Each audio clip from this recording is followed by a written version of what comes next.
Começa agora mais uma edição da Rede Escola, a nossa revista semanal de educação. E nesta edição, nós vamos destacar um tema importante para o desenvolvimento e aprendizagem dos estudantes e também importante para as economias regionais. Estamos falando do Programa Nacional de Alimentação Escolar.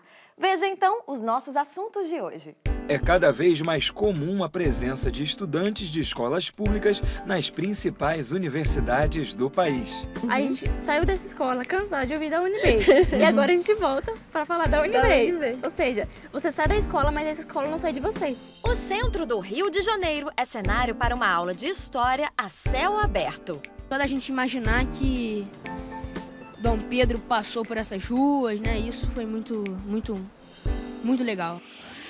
O acesso ao ensino superior. A cada ano, as principais universidades brasileiras recebem mais alunos que estudaram na rede pública. Isso acontece por causa da combinação de políticas públicas que procuram reduzir a exclusão de estudantes de baixa renda, tanto na distribuição de vagas, quanto na criação de programas de ensino voltados para os exames de acesso, como o Enem e vestibulares. Na hora, elas só mandaram um áudio gritando, é medicina! Aí na hora oi? Aí elas mandaram a lista, né, lá, que eles colocam na UNB com o meu nome de marca-texto, Rafaela Moura Coringa Medicina. Eu não acredito. Caí no chão, comecei a chorar. Aí foi na hora que meu pai passou, assim, pro quarto dele, aí quando ele voltou, ele olhou assim... Deixei as duas no quarto. Eu e minha prima. Morrendo de rir.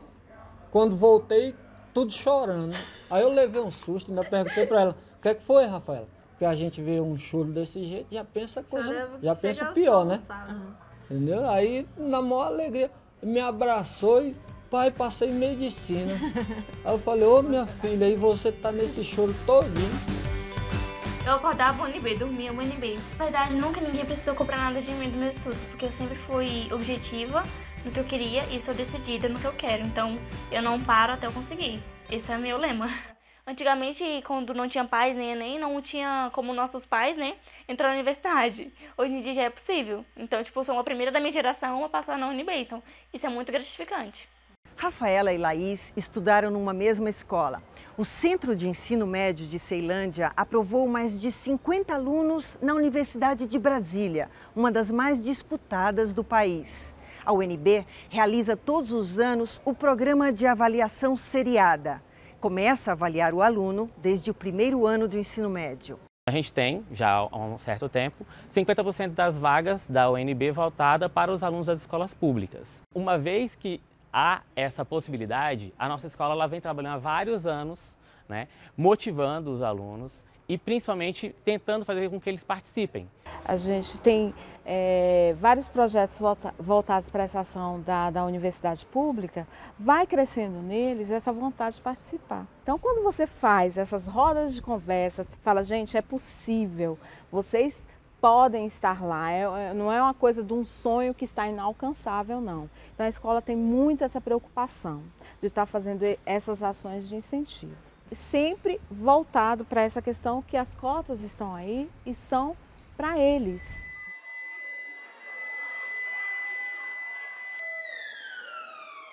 A cota, ela não é um benefício, ela é uma reparação de todas essas distorções que nós temos. E a gente sabe que dentro do universo nós temos meninos aí que têm extrema dificuldade por questões sociais e N diversidades. Todos os professores, eles se engajam para que esses meninos se apoderem dessa oportunidade, né?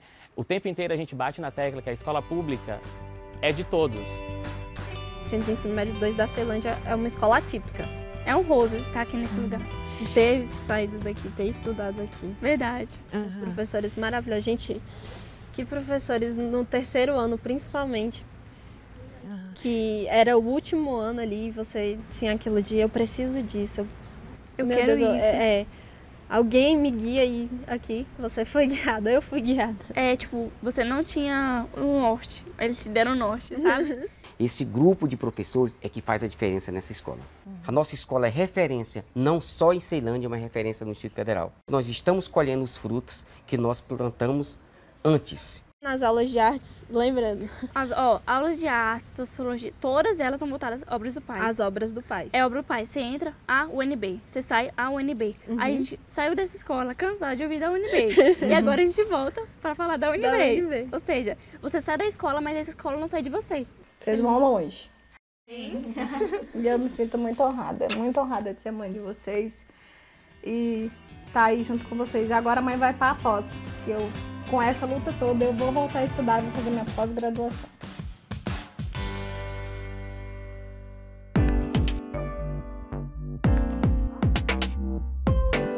Nos dias 4 e 11 de novembro acontece a aplicação do Enem 2018. O Exame Nacional do Ensino Médio é uma prova que necessita de preparação. E é por isso que já no início do ano, antes mesmo de abrirem as inscrições, muitos jovens já estão com a cabeça e o tempo voltados quase que exclusivamente para os estudos.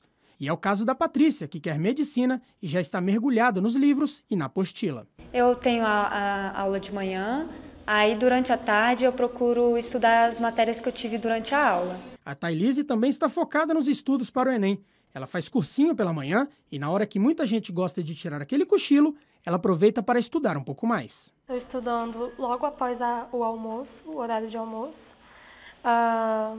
Faço uma breve pausa no final da tarde, até mesmo porque a mente já está bem cansada, e retomo à noite com uma revisão. Cada pessoa tem uma forma e um horário de preferência para estudar, mas organizar o tempo e levar em consideração o peso da área de conhecimento e as matérias que têm mais dificuldade é muito importante. O curso que ele almeja cursar, quais são as matérias que valem mais pontos, maior ponto? Então, focar nessas matérias. Mas, além disso, tentar unir com a sua própria forma de aprendizagem, que eu tenho maior facilidade. Então, isso talvez estudar um pouco menos, que eu tenho maior dificuldade. Então, estudar um pouco mais essas disciplinas que ele tem a maior dificuldade, aliando com o valor dos pontos das disciplinas do curso que ele almeja prestar. Os cursinhos são sempre uma boa alternativa para otimizar os estudos, mas nem todos têm condição de arcar com esse custo. Para isso, uma alternativa é se organizar muito bem e estudar fora de casa, longe das tentações chamadas cama e televisão. Uma boa ideia é você conseguir um material que seja adequado e que seja confiável, né? E, se de preferência, vai para um local tranquilo, para uma biblioteca pública, para uma biblioteca na universidade. Senta lá, por quê? Porque lá você vai estar estudando e olhando os outros estudantes. Você pensa, poxa, se eu não estudar, alguém estudou mais que eu. Em casa, não. Portanto, não se afobe, se organize. Tempo para estudar até a prova tem de sobra. Estabeleça metas de estudos, faça quadros e siga-os. Pesquise sobre o peso das matérias de acordo com o curso e bons estudos.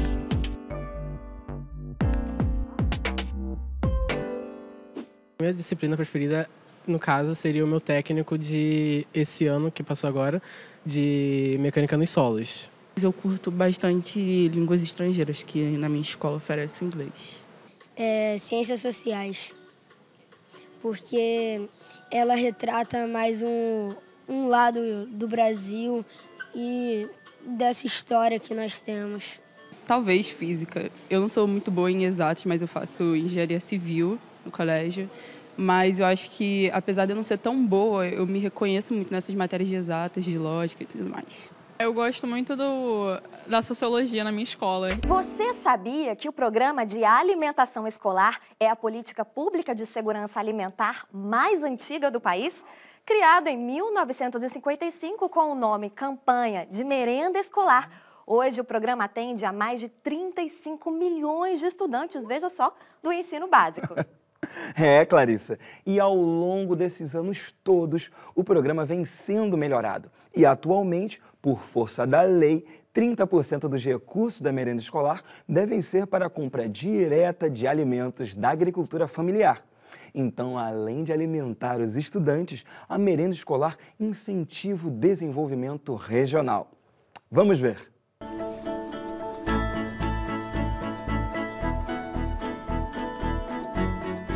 PNAE é Programa Nacional de Alimentação Escolar.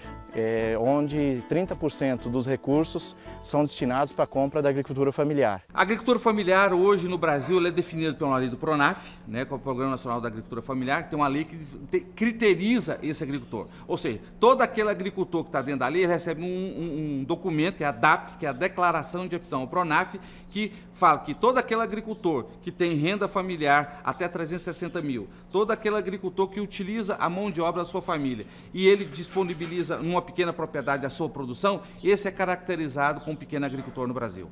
Eu acho que a roça hoje melhorou muito com esses projetos do governo. Hoje é muito significativa a quantidade de filhos de agricultores que foram estudar e busca de novos empregos, estão voltando por quê? Porque na propriedade está tendo mais renda. Antigamente, quando eu vendia as verduras na porta, que os caras pagavam pela metade do preço, meus 2 filhos que trabalhavam mais eu foram embora para a cidade, quando ficaram de maior, porque ele não estava dando conta, não arrumava dinheiro aqui nem de comprar um tênis para ele.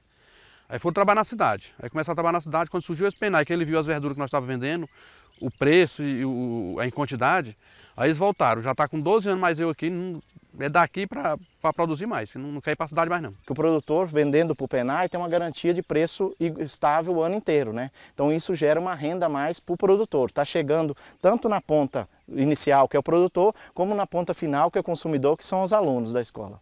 Um dia desse, minha mamãe até me ligou sobre um couve que eu estava, um bloco que a gente mandou para lá e a meninazinha dela comendo, que ia crescer e ficar bonito igual a mãe dela. Sempre nas reuniões com nossos produtores, a gente foca principalmente na qualidade. Eu sempre falo, ó, pensa que pode ser o filho de vocês que está comendo essa merenda na escola, né? Então o produtor capricha, que pensa, ó, pode ser meu filho que está se alimentando dessa merenda, né? Para o PENAI é fundamental também o trabalho de organização. Ele compra daquela estrutura organizada, ou seja, da cooperativa e da associação. A cooperativa veio para organizar essa venda, para não sobrar produto na região e conseguir alcançar vendas governamentais. Essa cooperativa que a gente começou a fazer ela aí, mas foi boa demais, está com 1 ano e meio já, ajudando vários produtores.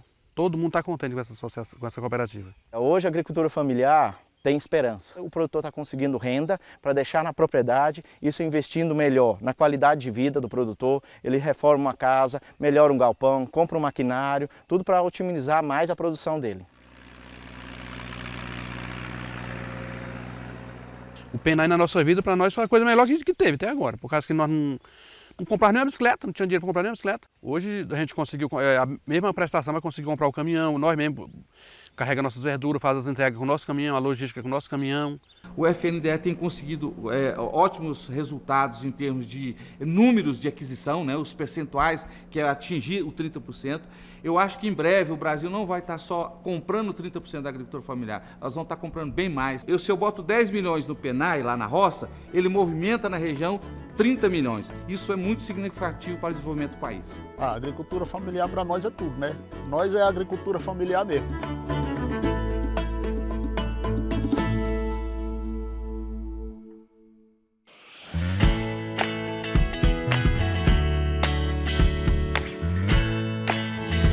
Você é o que você come. É um velho ditado que lembra o quanto a alimentação é importante na nossa vida. Aqui nessa escola no Leblon, zona sul do Rio, as crianças são estimuladas desde cedo a terem hábitos saudáveis. A mudança, às vezes, não é tão doce. E o que você gosta de comer?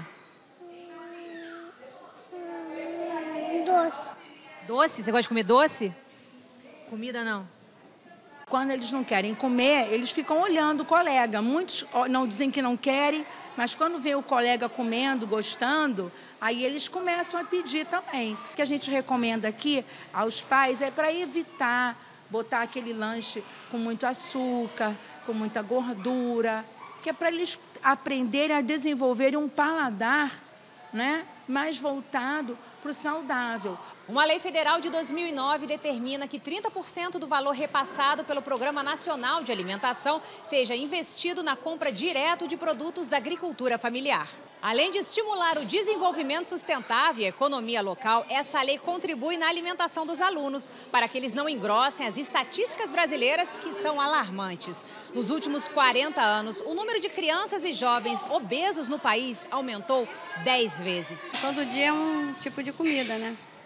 Sempre o arroz e feijão com frango, o peixe, o fígado, o ovo. Mas sempre um legume, cenoura, batata, entendeu? Repolho. A gente tem um cardápio que é preparado por as nutricionistas do Instituto de Nutrição Anis Dias, que é o responsável tanto pelo cardápio quanto pela orientação de como preparar os alimentos. Então, esse cardápio é balanceado, ele já vem pronto para a gente aplicar. As merendeiras têm toda uma documentação para se orientar também no preparo dos alimentos. Aqui, o importante é comer bem e na hora exata. A gente ajusta os horários de alimentação para que sejam parecidos com o das crianças em casa. Então, por exemplo, as crianças menores bebem o leite. A gente bebe na entrada, porque é o horário do café da manhã. O almoço já é mais tarde, próximo à hora da saída, porque é perto justamente do horário que eles almoçariam em casa. O segundo turno é a mesma coisa, o segundo turno almoça na entrada. E aos poucos, o colorido dos pratos aguçam os olhares e o paladar. O que você gosta de comer, Cauane? Gosto do arroz, feijão, carne. O arroz com abóbora e o feijão e a carne moída, tudo. Eu não comi, mas eu dei os olhos ali no prato da minha amiga. Pelo cheiro também estava muito bom. O Felipe ama brócoli, é uma coisa bem legal que ele come com a mão. Ele gosta de milho. E agora a gente está introduzindo o batata chips de batata doce. Ele adorou essa novidade. Gabriel já entendeu que o que conta é a regularidade. E amanhã, o que você quer comer? Comida. De novo? Ué, que eu comi todo dia, ué.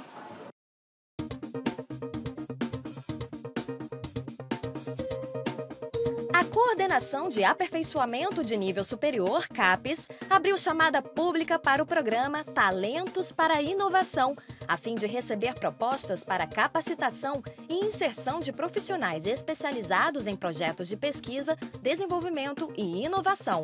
O programa é uma parceria entre a CAPES e o CNPq, com apoio da Embrapi, empresa brasileira de pesquisa e inovação industrial, e do Instituto Evaldo Lodge. O objetivo é buscar pesquisadores e profissionais com importante produção científica e tecnológica e experiência em projetos de pesquisa, desenvolvimento e inovação. Os interessados devem se cadastrar e se inscrever até o dia 12 de março no site sso.capes.gov.br ou obter informações pelo e-mail programa.inovação@capes.gov.br. Um passeio pela história. Muitas vezes andamos pelas ruas da cidade e nem damos conta de que estamos passando diante de um espaço, uma praça ou um edifício que são de grande importância histórica. Exatamente, Ernesto. E partindo dessa sua observação, o arquiteto e professor de História, Milton Teixeira, que a gente tanto já ouviu falar, criou passeios guiados em diversas áreas do Rio de Janeiro. Eu fui lá acompanhar um desses passeios incríveis no centro da cidade. Eu restaurei o velho hábito do João do Rio de flanar despreocupadamente pela cidade, observando os prédios, a sua arquitetura, bebendo um pouco da sabedoria que a cidade pode nos passar. Cidade mostrando a sua alma encantadora, oculta nas dobras, nas quinas, nas estátuas, que normalmente nós não observamos por estarmos apressados, indo para algum lugar ou fugindo de alguém. É daqui que saem para o passeio incrível pelo centro do Rio o professor Milton Teixeira e todos aqueles que desejam obter conhecimento histórico. Aqui vemos a Igreja São José, erguida por volta de 1600 e, curiosamente, uma das únicas construções voltadas de costas para o mar. E logo ao lado vemos o palácio que leva o nome de um dos mártires da liberdade, Tiradentes. Ele é que pagou com a vida o seu ideal de liberdade. E ele nunca teve nem barba, nem bigode, nem cabelão, né? Ele foi representado assim na República, porque na República queriam equipará-lo a Cristo. Dali ele saiu para a forca num sábado de sol, 21 de abril de 1792, acreditando que poderia este país ser melhor do que estava naquela época. E é há mais de 30 anos que o professor Milton Teixeira vem promovendo aulas in loco no Centro Histórico do Rio de Janeiro. O professor Milton foi o idealizador de passeios gratuitos. Inclusive, ele ensinou. A maioria dos guias que hoje fazem esse tipo de trabalho aprenderam com ele. Tem uma memória fantástica, ele sabe os fatos históricos, os nomes, as datas. Rua do Ouvidor foi a primeira rua transversal do Rio de Janeiro, surgida num remoto 1574. Teve 12 nomes antes do atual. Só tomou o seu nome por causa da que foi residir em 1760 o segundo ouvidor da cidade, Francisco Bercó da Silva Pereira, o homem que ouvia as queixas do povo e levava diretamente ao rei. E aqui surgiria a Academia Brasileira de Letras, nosso templo maior da sabedoria e da cultura. Mas depois que os franceses vieram para cá, em 1815, surgiram uma série de lojas novas que nós não conhecíamos. Lojas de tecidos, roupas, sapatos, bolsas, joias, bijuterias, etc. A Rua do Ouvidor, pelo que ele fala, né, de tudo que foi a primeira a ter todas as modernidades, na realidade ela era o que é o shopping center hoje, né? Toda a população vinha para cá, que é onde tinha as novidades, onde você fazia um passeio gostoso, como nós estamos fazendo agora.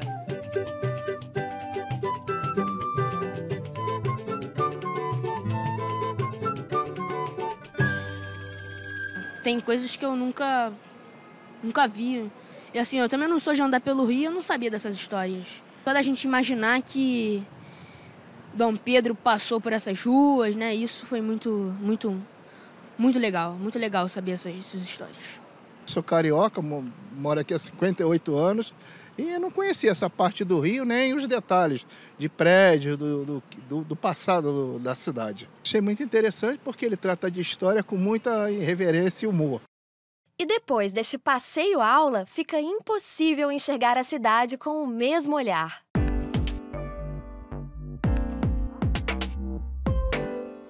Fracassei em tudo que tentei na vida. Tentei alfabetizar as crianças brasileiras, não consegui. Tentei salvar os índios, não consegui. Tentei fazer uma universidade séria e fracassei. Tentei fazer o Brasil desenvolver-se autonomamente e fracassei. Mas os fracassos são minhas vitórias. Eu detestaria estar no lugar de quem me venceu. Antropólogo, sociólogo, educador, escritor e político brasileiro. Este foi Darcy Ribeiro, um defensor incansável da causa indígena. Foi diretor do Museu do Índio e do Serviço de Proteção aos Índios na década de 50. Ajudou a fundar o Parque Nacional Indígena do Xingu, no estado do Mato Grosso do Sul. Em 1959, tornou-se membro do Conselho Nacional de Proteção ao Índio e fez pesquisas de campo junto a grupos indígenas dos estados de Santa Catarina, Maranhão, Mato Grosso e Goiás. Darcy definiu o Brasil e o brasileiro em poucas linhas, com propriedade e sabedoria. Todos nós brasileiros somos carne daqueles pretos e índios supliciados. Todos nós brasileiros somos por igual a mão possessa que os supliciou, a doçura mais terna e a crueldade mais atroz a que se conjugaram para fazer de nós a gente sentida e sofrida que somos e a gente insensível e brutal que também somos. A mais terrível de nossas heranças é esta de levar sempre conosco a cicatriz de torturador impressa na alma e pronta a explodir na brutalidade racista e classista. Darcy Ribeiro foi ministro da Educação no governo Jânio Quadros e da Casa Civil no governo João Goulart. Elaborou as reformas de base que culminaram com o golpe militar de 64. Teve os direitos políticos cassados e foi obrigado a se exilar no Chile e no Peru. Retornou ao Brasil em 1976, quando se dedicou à educação pública. Durante o governo de Leonel Brizola, implantou no estado do Rio de Janeiro os CIEPs, Centros Integrados de Ensino Público. Ao lado do educador Anísio Teixeira, fundou a Universidade de Brasília. Darcy foi um defensor ferrenho da democratização do ensino público e de qualidade para todos, além de ter sido o relator da Lei de Diretrizes e Bases da Educação em 1996. Em seu livro de memórias confessou: "Termino esta minha vida já exausto de viver, mas querendo mais vida, mais amor, mais saber, mais travessuras." E assim a gente encerra esta edição da Rede Escola, a nossa revista semanal de educação. Mas a gente volta na próxima semana com um programa novo, na sexta-feira às 7 da noite, com reprises no sábado às 4 da tarde, no domingo ao meio-dia e na segunda ao 12:30. Até lá! E veja a Rede Escola também pelo site www.tvescola.org.br. Tchau, tchau!